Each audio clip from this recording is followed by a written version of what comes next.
नाजरीन, welcome to बदलती राय। मैं हूं मोना आलम। तमाम देखने वालों को वार्म वेलकम। नाजरीन, आज फिर खित्ते की सूरत हाल पर नजर डालने के लिए खासा मुनासिब वक्त है, क्योंकि पहले तो सऊदी फॉरेन मिनिस्टर पाकिस्तान के दौरे पर हैं और उन्होंने बहुत अहम मुलाकातें अपने इस विजिट के दौरान की।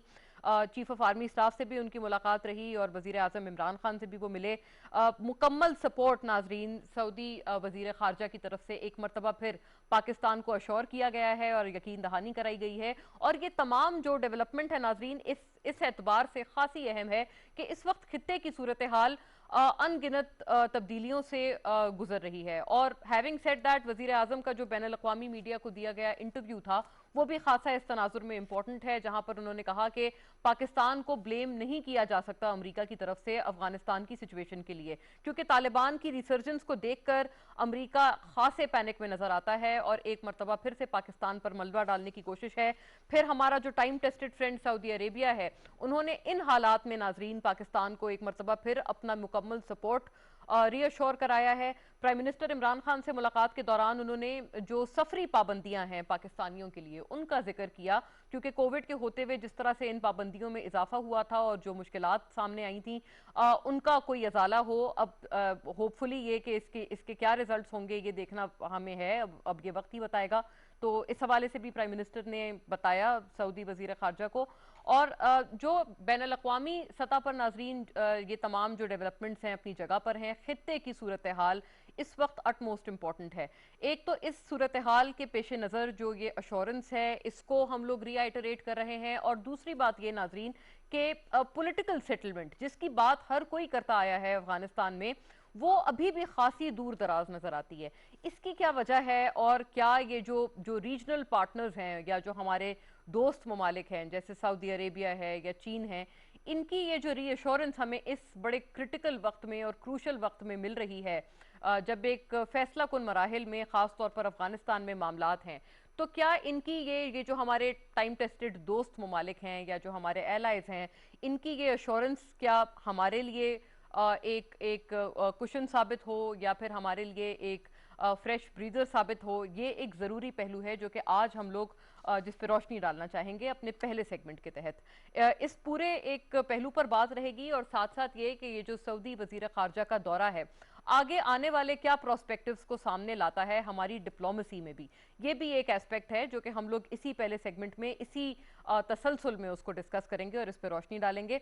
पैनल का तारुफ मैं करा दूं नाजरीन, हमारे साथ सैयद यावर अब्बास बुखारी हैं, लाहौर स्टूडियो से मौजूद हैं, पाकिस्तान तहरीक इंसाफ की नुमाइंदगी करते हुए। सूबाई वजीर हैं आप पंजाब से और चेयरमैन हैं पब्लिक अकाउंट्स कमेटी के वहाँ। बहुत शुक्रिया यावर साहब आपकी मौजूदगी के लिए, thank you for your presence. और नाजरीन, हमें सेनेटर ताज हैदर ज्वाइन कर रहे हैं ऑनलाइन, पाकिस्तान पीपल्स पार्टी के स्टॉलवर्ट, और आपके भी उमूर इन तमाम आपके जो पर्सपेक्टिव्स हैं आपसे जानेंगे इन तमाम पहलुओं पर। वेलकम, सेनेटर साहब विल शॉर्टली जॉइन अस। और जाहिद हफीज चौधरी साहब नाजरीन मुझे ज्वाइन कर रहे हैं, spokes person for the foreign office.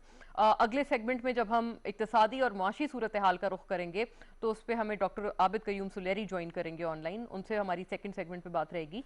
लेकिन नाजरीन, पहले सेगमेंट में जब हम लोग रीजनल तनाजुर में बात कर रहे हैं, एक और इक्तिसादियात का पहलू शामिल गुफ्तगू इस सेंस में भी कर लेते हैं कि आज जो प्राइम मिनिस्टर इमरान खान का जो ये इंटरनेशनल मीडिया का इंटरव्यू था, उसमें एक बात उन्होंने और बारहा बताई है और ये कहा है कि हमारी इक्तिसादियात ये इजाजत नहीं देती हैं कि हम मजीद अफगान मुहाजिरीन को होस्ट करें। बड़ा अहम बयान इस वक्त के रीजनल तनाजुर में ये है। इसके भी जो जो इम्प्लीकेशंस हैं इसके बारे में बात करेंगे, और इस पूरे बयान के बाद जो भी एक रिएक्शन हम लोग अफगान साइड से एक्सपेक्ट करें वो भी बात हम लोग करेंगे, क्योंकि इस वक्त जो ताल्लुकात हैं पाकिस्तान और अफगानिस्तान के, उनमें खासी बेहतरी जो है दरकार है, और दोनों ममालिक में एक जो ट्रस्ट डेफिसिट है उसको हल करने की जरूरत है। पहले अगर मैं जाहिद हफीज चौधरी साहब से इसका आगाज कर लूं, जाहिद साहब आप बताइएगा, सऊदी फॉरेन मिनिस्टर का दौरा, इस पे पहले इनिशियल अपना रिमार्क बता दें और क्या प्रोस्पेक्टिव्स हैं जो कि इस दौरे के बाद आगे मजीद हम एक्सपेक्ट कर सकते हैं।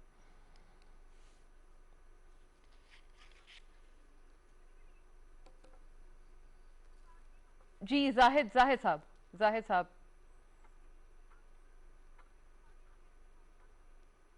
जी ताज हैदर साहब, अगर आपको मेरी आवाज आ रही है,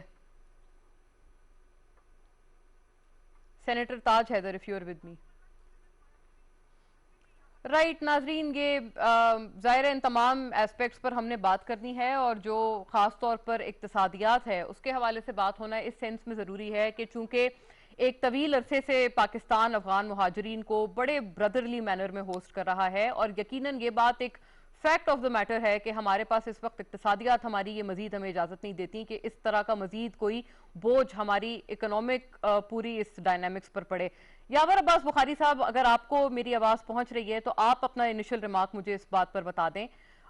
कैसे देखते हैं आपके regional development, Saudi foreign minister का पाकिस्तान दौरा, उनकी अश्योरेंस जो हमें मिली है, how do you see this, और आने वाले वक्तों में क्या तवक्को रखी जाए? क्योंकि हर कोई एक तरह से ये एक्सपेक्ट करने में और एक तरह से ये फोर्स ही करने में मसरूफ है कि आने वाला वक्त कैसा होगा पाकिस्तान अफगानिस्तान के लिए और पूरे खित्ते के लिए।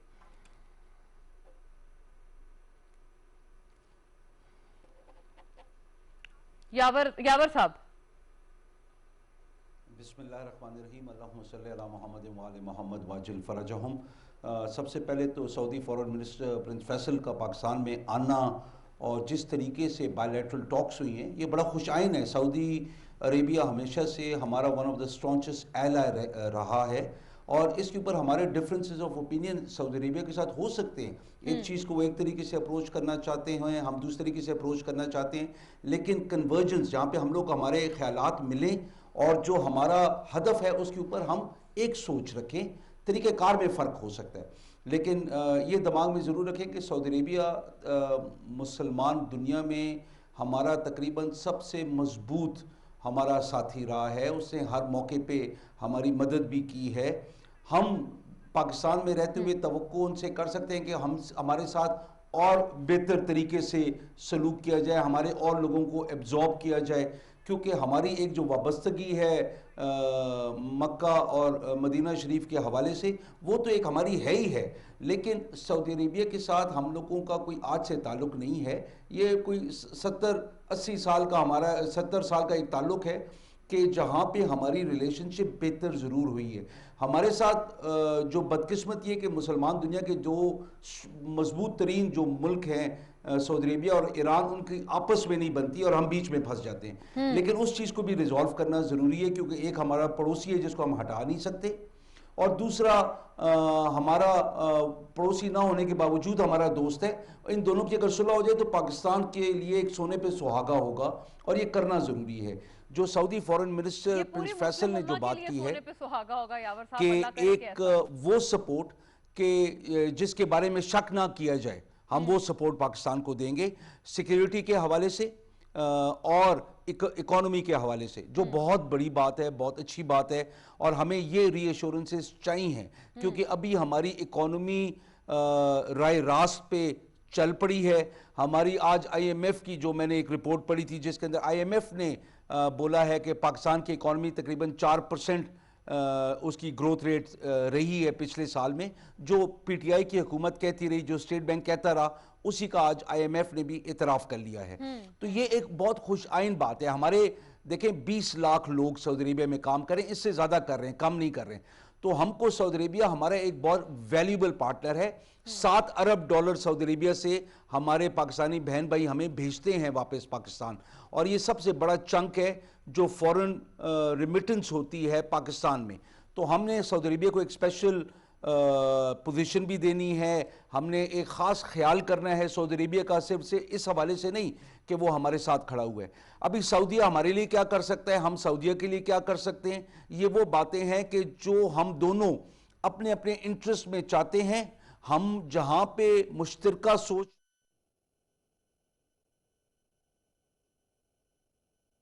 अल्लाहु अकबर, अल्लाहु अकबर, अल्लाहु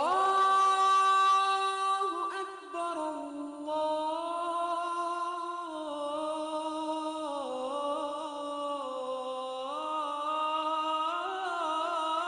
अकबर, अशहदु अल्ला इलाहा इल्लल्लाह,